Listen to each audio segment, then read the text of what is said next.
The backyard smelled like charred beef as I lingered near the deck, clutching a Bud Light and watching our host flip burgers on his Weber. It was meant to be an easygoing Saturday afternoon at a friend's place.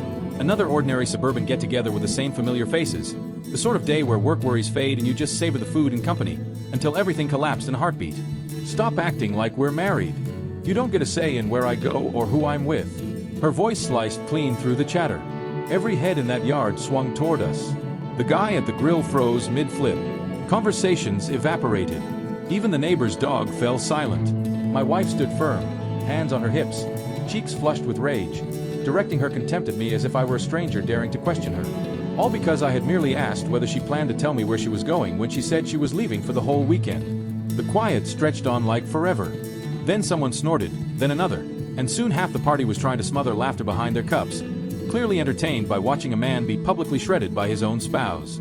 I raised the beer to my lips slowly, feeling every gaze on me, waiting for my reaction. Would I crumble, fight back, or slink away like some defeated dog?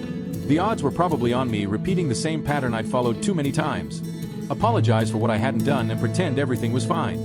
But as I soaked in those muffled chuckles and watched the smug look spread across her face, something snapped into place.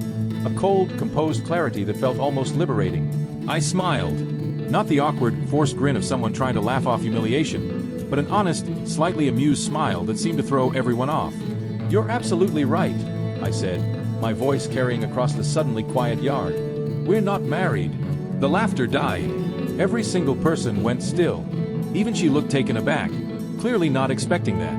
I turned to our host, lifted my beer in a casual salute. "Thanks for the great party. I'll be heading out now." Then I faced her again, that same calm smile still on my face.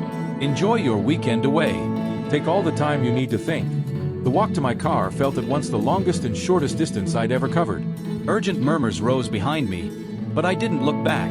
I simply got in, started the engine, and drove home. By the time I pulled into our driveway, my phone was buzzing with messages. Friends from the party asking if I was okay, and texts from her demanding what I meant by my remark. I ignored every one of them. Instead, I sat in the car for a moment with the engine off, staring at the house we'd shared for 3 years.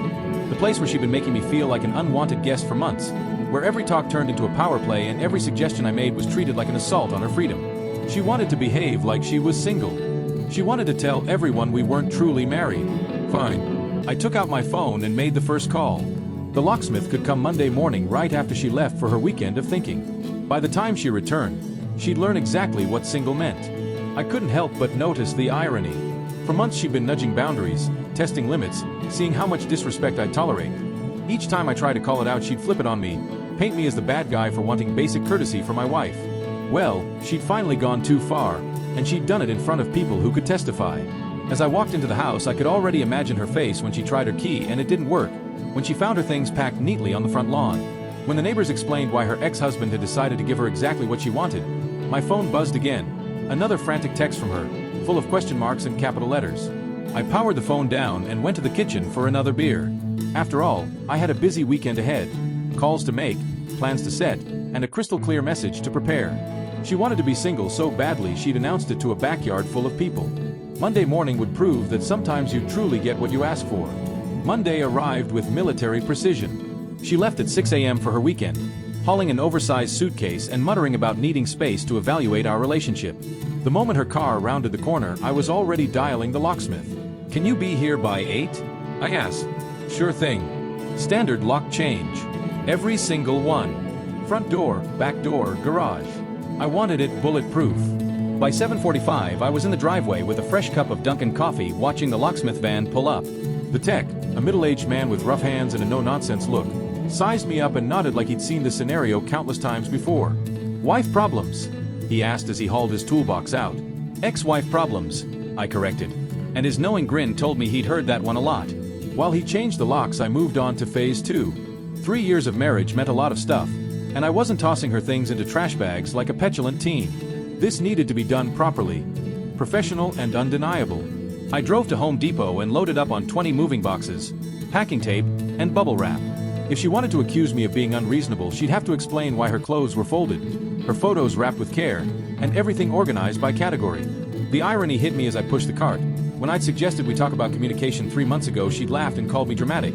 When I asked for basic boundaries, she'd accused me of being controlling. Yet proclaiming in a yard full of people that we weren't really married and that I had no say, that was apparently her being honest about her feelings. Back home, the locksmith was finishing the front door. New deadbolt, new handle, new keys she'd never touch. He handed me the ring with a satisfied grunt. These locks are solid, military grade. Nobody's getting in without your permission. I paid him cash and left a generous tip. Appreciate the quick work. Anytime. Hope things work out for you. As his van pulled away, I stood on the porch and looked at the house with new eyes. For the first time in months, it felt like mine again. No more tiptoeing. No more second-guessing every choice. No more being treated like a roommate who occasionally annoyed the real tenant. Phase 3 needed a call I'd been avoiding for weeks. The divorce attorney, recommended by a colleague who'd endured his own messy split last year. The consultation fee was steep, but the lawyer's knack for handling things quietly and efficiently was worth it. I need to file papers, I told him when he answered. My wife made it very clear in front of witnesses that she doesn't consider us married. I'm taking her at her word. How clear are we talking? Clear enough that I have multiple witnesses who heard her say we're not married and that I don't get a say in her life decisions. The attorney chuckled. That's what we call an admission against interest. When can you come in? This afternoon work? Perfect. Bring any documentation you have. Financial records, marriage certificate, evidence of separate property, and any texts or emails where she expresses this attitude. Oh, I had texts. Months of them. Screenshots where she'd flat out said marriage was just a piece of paper and her independence mattered more than any promise we'd made. I spent the afternoon at his office going through everything carefully. He took notes, asked pointed questions, and nodded approvingly at the messages. She's made this remarkably easy, he said, leaning back in his leather chair. Usually these things drag into months of he said she said disputes, but when someone repeatedly states they don't consider themselves bound by marriage vows, and does so before witnesses, it simplifies things. How long before the papers are ready? I can have them drawn up by Wednesday, filed Thursday. She'll be served by Friday. Perfect timing. She'd be back from her weekend of reflection just in time to find out what reflection really meant. That evening I sat in my newly secured house eating Chipotle takeout and planning the final phase. Packing would take most of Tuesday. Her clothes, shoes, makeup, books, everything clearly hers, and I would be methodical, fair, and reasonable. After all, she'd spent months telling me I didn't understand marriage, that I was too controlling for expecting basic respect, that her freedom trumped our partnership. Tomorrow she'd start learning what true freedom looked like. My phone stayed quiet all evening. No apologetic messages, no wobbling about her getaway, just blessed silence in a house that finally felt peaceful again. I opened a Corona and sat on the back deck watching the sunset. For the first time in months, I wasn't calculating her moods or which topics might spark another lecture about independence. She wanted to act single. Mission accomplished. Tuesday morning I woke with a clarity born of purpose. Coffee tasted better. The shower felt cleaner. Even the morning news seemed less bleak than usual. Today was execution day. I began with her closet. 3 years of designer clothes. Shoes costing more than many people's car payments. Enough makeup to stock a small Sephora. Everything went into boxes with military precision. Clothes folded neatly. Shoes wrapped in tissue. Jewelry secured in padded containers. If anyone later questioned my methods, they'd have to admit I treated her things with more care than she treated our marriage. The irony wasn't lost on me as I packed her stack of self-help books. How to get what you want in life, setting boundaries with toxic people, the art of not caring what others think. Apparently she'd been studying for this moment longer than I'd realized. By noon there were 15 boxes stacked in the living room, each labeled in black marker. Clothes, shoes, books, personal items.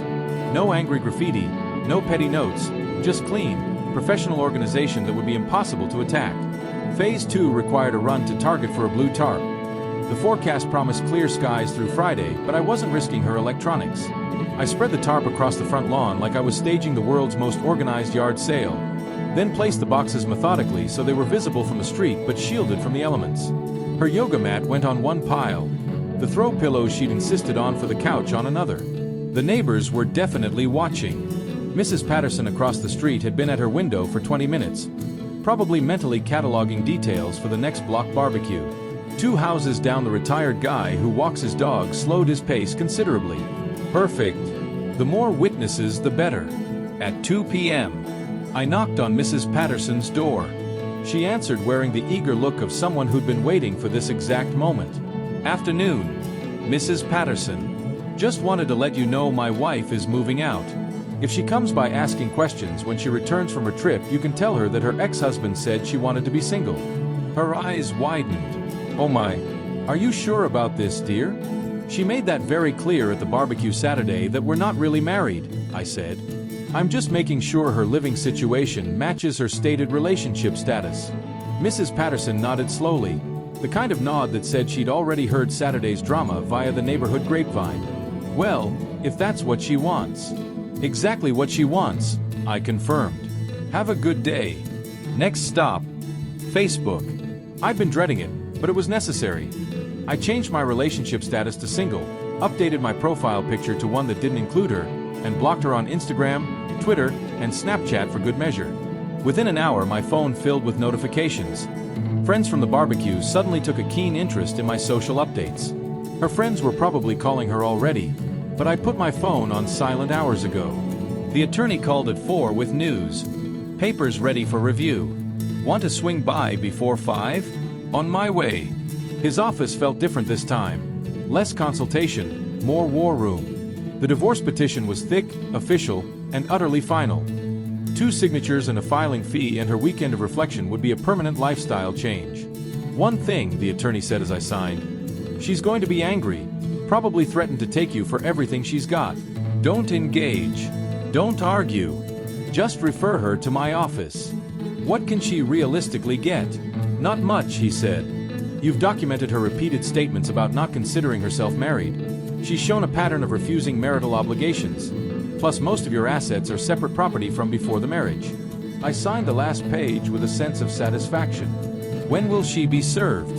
Friday afternoon. Professional process server. Completely legal and documented. Driving home, I felt lighter than I had in months. The house looked odd with boxes on the lawn, but it also looked honest. No more pretending everything was fine. No more tolerating disrespect in the name of peace. That evening, I grilled a steak on the back deck and opened a Sam Adams. The first beer I'd enjoyed in months without bracing for some crisis when she walked in. The first dinner without calculating which conversations were safe or likely to trigger another independence lecture. My phone had accumulated 47 notifications, but I ignored them all. Tomorrow was Wednesday. She'd be back Friday evening, expecting to find a contrite husband ready to apologize for daring to question her authority. Instead, she'd discover what happens when someone mistakes a strong man's patience for weakness. I raised my beer toward the front yard where her belongings sat organized under the streetlight. You wanted to be single, I said to the empty air. Congratulations. Friday evening arrived with Swiss watch precision. I sat on the front porch with a cold Miller Lite, watching the street like I was waiting on a delivery. Which, in a way, I was. Her Honda Civic rounded the corner at exactly 6:47 p.m. Just as the streetlights flickered on. She'd always been punctual on her own timetable. Through the windshield, I could see her scanning her phone, probably reading the dozen unanswered texts she'd sent over the last 3 days. The car slowed as she neared the driveway and then stopped. Even from 50 feet away, I could see the precise moment her brain processed the sight before her. Her mouth fell open. She leaned forward on the wheel, staring at the neat rows of boxes on the lawn like an organized estate sale. She sat frozen for a full minute, engine running, trying to decode the tableau. Then the car door slammed and she stormed toward the house with that familiar determined stride I'd learned meant trouble. "What the hell is this?" she shouted, gesturing wildly at the boxes. "Why is my stuff all over the yard?" I took another sip of beer and stayed exactly where I was on the porch. "Your stuff is where it belongs," I said. On the lawn of someone who wanted to be single, she fumbled with her keys, jabbing them into the front door lock with growing frustration. "My key isn't working." "Did you change the locks? Why would your key work? You don't live here anymore." The color drained from her face as the reality sank in. "You can't just kick me out. This is my house too." "Actually," I said as I stood and walked toward her slowly, "this house belongs to someone who believes in marriage. You made it very clear you're not that person." Before she could respond, Mrs. Patterson appeared from across the street as if she'd been waiting for this exact moment. Which, knowing Mrs. Patterson, she probably had. "Excuse me, dear," she called sweetly. "Are you looking for your husband?" Yes, he's lost his mind and locked me out of my own house, the wife snapped. Mrs. Patterson smiled with a sympathetic expression reserved for explaining the obvious to confused people. Oh honey, your ex-husband told me you wanted to be single, she said. He said you made that very clear to everyone at the barbecue last Saturday. The words landed like a physical blow. She spun back to me, her face flickering through confusion, anger, and the first glimpse of panic. Ex-husband, we're not getting divorced. This is ridiculous. I reached into my shirt pocket and produced a folded document. The process server came by this afternoon. Left this for you. Her hands trembled as she unfolded the divorce papers. I watched her scan the first page, then the second, horror growing with every line. You filed for divorce without even talking to me. I did talk to you, I said. You told me to stop acting like we're married because I don't get a say in your life. I took you at your word. That's not what I meant. That's exactly what you meant, I replied. And you said it in front of 15 witnesses. She looked around desperately as if hunting for someone to back her up. Mrs. Patterson stood in her driveway with arms crossed, watching the scene unfold like it was her favorite Netflix show. Ooh. Other neighbors had stepped onto their porches, clearly entertained by the spectacle. You can't do this, she cried, her voice trembling. This is crazy. I was just mad over something dumb. People say things they don't mean when they're upset. I finished my beer, setting the empty bottle on the porch railing. You weren't upset on Saturday. You were deliberate, loud and clear, telling everyone what you think about our marriage. That wasn't anger. That was intention. But I love you, she added, the words hanging in the air like smoke that refuses to fade. Maybe 3 days ago, I would have clung to those words.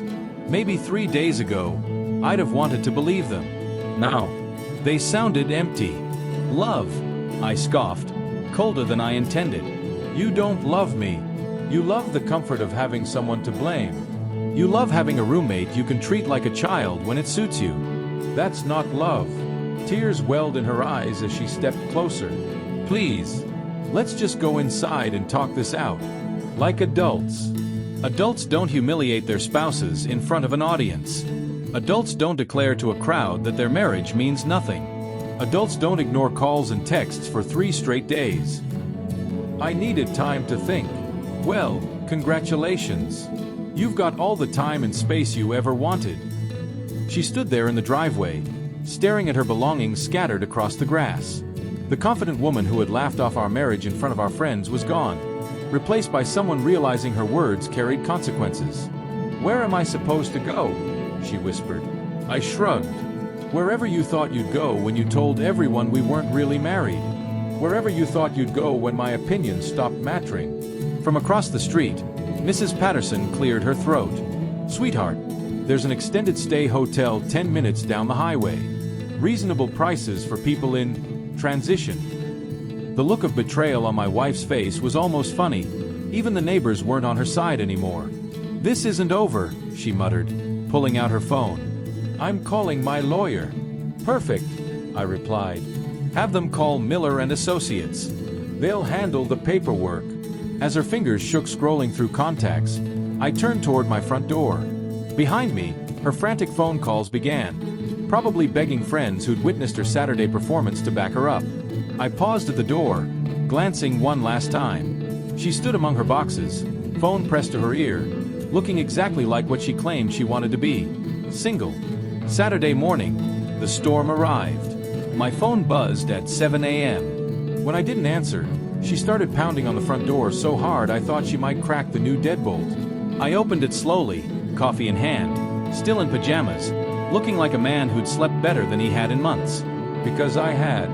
We need to talk, she demanded, pushing her way inside. This has gone too far.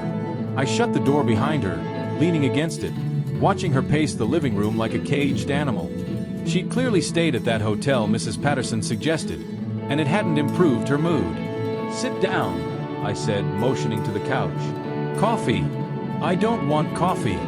I want to know why you've lost your mind. I sat back in my recliner, her least favorite chair, and sipped. I haven't lost anything. I've gained clarity. Clarity? She snapped. You're calling the destruction of our marriage clarity? I didn't destroy it. You did. Remember? Stop acting like we're married. Those were your exact words. She froze, eyes wide with desperation I'd never seen before. I was angry. People say things they don't mean when they're mad. You can't base life-altering decisions on one fight. One fight. I laughed bitterly. Let's jog your memory. 3 weeks ago, you told me I was suffocating you for asking if you wanted dinner. 2 weeks ago, you called me controlling because I wondered who you were texting at midnight. Last month, you told your sister marriage was just a piece of paper. Should I keep going? Her cheeks flushed. You were eavesdropping. I was sitting in the same room. You weren't whispering. She switched tactics, softening her tone, sitting forward on the couch with her let's be reasonable voice. Look, I've been stressed. Maybe I said things I shouldn't have. But couples go to counseling all the time. We can fix this. Counseling is for couples who want to stay married. You made it clear you don't. That's not true. I pulled out my phone and showed her a message she'd sent 2 months earlier. I never asked to be tied down like this. Some of us value freedom more than outdated traditions. Her face went pale. You saved that. I saved them all. It's amazing how much clarity you gain when someone shows you exactly what they think of you. She shot up, tears streaming. Please. I know I've been difficult, but I love you. I don't want to lose you. You don't love me. You love having someone to fall back on. You love blaming me when life gets hard. That isn't love, that's using me. That's not fair, she cried. Fair? I set my coffee down. Was it fair when you mocked me as controlling in front of friends? When you spent months making me feel like basic respect was too much to ask? Was it fair when you laughed and said marriage meant nothing? Her mouth opened, then shut again. She had no defense. I want to come home, she whispered. This isn't your home anymore. Your home is wherever single people live. The tears came harder. But I'd seen this routine before. The waterworks always arrived when she realized manipulation wasn't working. You're being cruel, she sobbed. I made a mistake. I'm sorry. Isn't that enough? Sorry for what? Sorry you got caught? Sorry people witnessed it? Or sorry you actually meant it? I'm sorry I hurt you. No. You're sorry I stopped putting up with it. Her family's calls lit up my phone. Voicemails, lectures, pleas to work it out. They hadn't been there Saturday when she tore me down. They hadn't lived through the months of disrespect. What do you want from me? She begged. What can I do? Nothing. You can't unsay it. You can't undo it. You can't pretend you didn't mean every word. But the divorce. The papers are filed. The locks are changed. Your things are packed. You got exactly what you asked for. Freedom. She stared, waiting for me to crack. But the man who tolerated her contempt was gone. You're not like this, she whispered. You're not cold. You're right. The man you married wasn't cold. But you taught him warmth was weakness. Consider this his graduation day.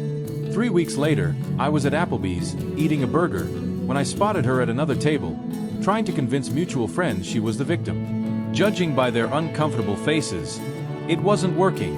She's been calling everyone, a buddy said, sliding into the seat across from me. Problem is, we all heard her that day. Hard to spin it now. I smirked. How's that working out? About as well as you'd think. By the way, my wife says what you did was legendary. She tells her friends about it whenever they complain their husbands don't stand up for themselves. I glanced over. My ex was waving her hands, exaggerating. Her audience looked more annoyed than sympathetic. How's the aftermath? My friend asked. Surprisingly smooth. My lawyer said it was one of the easiest divorces he's ever handled. When someone spends months trashing marriage in texts, there's not much left to argue about. My phone buzzed. A message from a woman I'd met once, at that barbecue. Hey, I know this is random, but would you like to grab coffee sometime? You seem like a man who knows his worth. I showed my buddy. He nearly choked laughing. Dude, you're a legend. Women love a guy who refuses to be a doormat. He wasn't wrong. I'd gotten similar messages from several women since that day. Apparently, boundaries were attractive. The divorce had been finalized yesterday. Simple, clean, exactly what she said she wanted. The judge had laughed off her lawyer's request for support, considering all the messages where she dismissed marriage as just paper. "What about the house?" my friend asked. "Mine before, mine after. Declaring marriage meaningless doesn't entitle you to half." Across the restaurant, she finally noticed me. I raised my beer in a mock toast. Her face turned red. "Cold," my friend chuckled. "Accurate," I corrected. "My lawyer called, restraining order approved." She couldn't contact me directly anymore. Even the court had seen what I knew all along. She had no respect for boundaries. As I left the restaurant, I thought about the man I'd been 6 months earlier. Desperate, weak, accepting disrespect as love. That man was gone, replaced by someone who knew his value. She told me to stop acting like we were married. Mission accomplished. And being single, it suited me perfectly. Our story ends here. If you made it this far, don't forget to subscribe to Frutti Cheats. It helps us more than you know. I've picked 2 more stories you'll love. Go ahead and click them. I'll see you in the next one.